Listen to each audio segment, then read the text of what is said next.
Welcome to DrMedSimple. Let's make anatomy easy. All right, today we're going to talk about something that sounds super simple. How do you draw a straight, level line across a human skull? Seems pretty basic, right? But as you're about to see, getting this one line right or wrong can be the difference between a perfect diagnosis and a major surgical error. So let's just jump right into the mystery. How is it possible that a doctor, using really precise tools, can measure the very same face and get two totally different results? I mean, it sounds like a riddle, doesn't it? But this is a very real problem that doctors and surgeons are facing with modern medical imaging. Okay, think about it like this. Before you hang a picture on the wall, what's the first thing you need to know? You need to know what's level, right? You need a reference line. Well, it's the exact same idea in anatomy. For surgeons, that level line on the skull is the absolute starting point for everything else. And for more than 100 years, the answer to what's level has been something called the Frankfurt Horizontal Plane. This has been the gold standard, the original horizon line that everyone in the field has relied on. And this thing has some serious history. We're talking all the way back to 1882. For a century, it was the go-to standard for old-school 2D X-rays. But then, 3D scanning came along, and suddenly, this trusty old standard started to show some major cracks. So, what is this plane anyway? Well, technically, it's a line that connects two very specific spots on your skull. You've got the Porion, which is basically the highest point of your ear canal, and the Orbitale, which is the lowest point of your eye socket.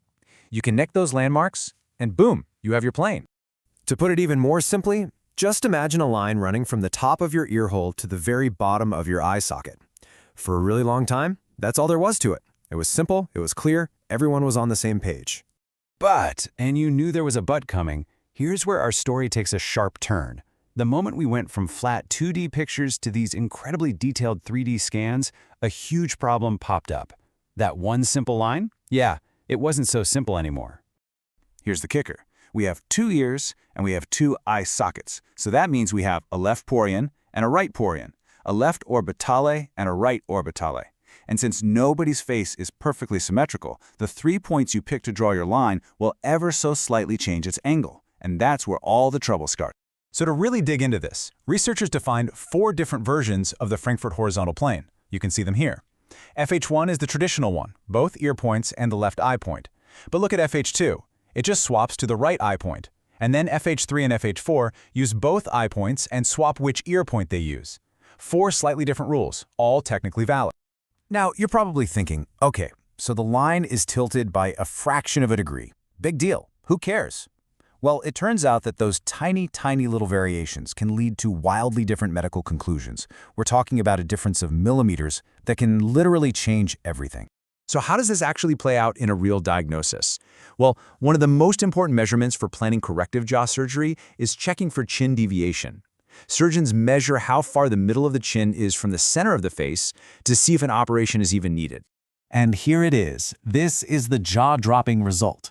When they used the first 2 definitions, the average chin deviation was about 0.5 millimeter. Totally normal, nothing to worry about. But when they used the other 2 definitions on the exact same skulls, the measured deviation more than doubled. Suddenly, it looks like there's a serious asymmetry. Same face, 2 completely different diagnoses. And this isn't just about numbers on a chart. As the researchers themselves point out, getting this wrong can have huge, real-world consequences. If you underestimate the problem, a patient who needs surgery might not get it. If you overestimate it, they could end up having surgery they never needed in the first place. The stakes are just incredibly high. So, what's the takeaway here? This whole situation basically throws a giant wrench into how we analyze faces in 3D.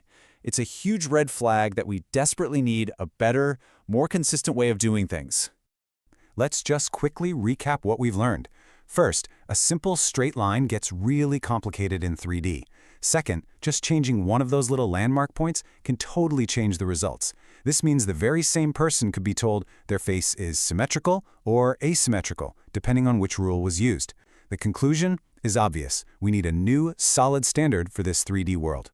And this leaves us with a really fascinating question to chew on.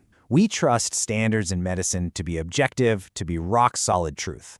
But as our technology gets better, it often shines a light on old rules and shows us they might not be as perfect as we assumed. It kind of makes you wonder, right? What other standard practices out there might need a fresh look? Thanks for sticking with me through that deep dive. If you found this useful and you enjoyed making a complex topic simple, please go ahead and subscribe to DrMedSimple and like the video. We'll see you for the next one.